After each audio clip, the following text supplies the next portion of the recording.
Hey everyone, welcome to episode 15, Dumelang from Botswana. So for today, I have two questions that I need that we'll be answering in order to clarify some issues around the AfCFTA. The first one is basically, so now that tariffs and non-tariff barriers will be reduced or eliminated, does it mean I have unlimited access to the markets of the countries that are signed or that have ratified the AfCFTA agreement? In the introductory episode of the podcast, I had mentioned that the agreement covers trade in goods, trade in services, investments, intellectual property protection, and competition policy. So we're currently dealing in trade in goods. So we'll discuss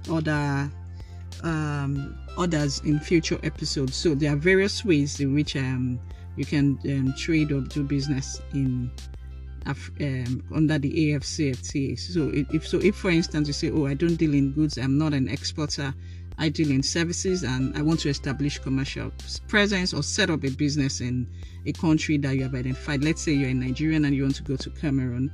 How is that? Can you just go in there to set up the business?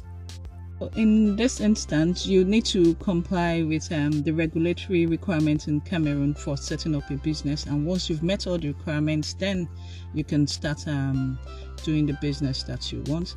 And if it is also in respect of goods, maybe you have identified a particular goods or products that you want to start exporting to a particular African country, then you also need to be familiar with the regulatory requirements in that country concerning that good, because it's also going to apply to local producers as well. So if there are technical standards or maybe specifications, for example, in respect of packaging concerning that particular good or the industry, which that falls on that, then you need to comply with that requirement.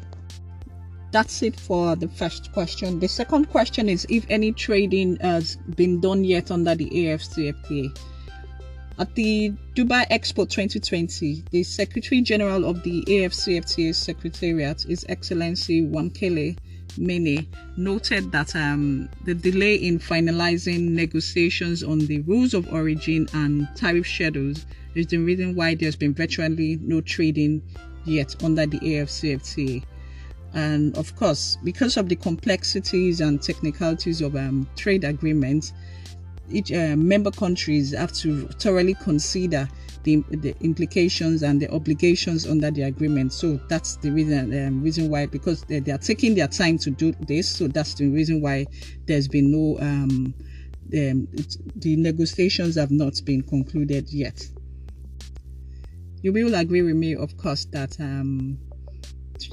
in as much as there are benefits and potentials under the AfCFTA, there will be challenges, there will be risks that will arise as well. So it's normal that the countries will want to take their time.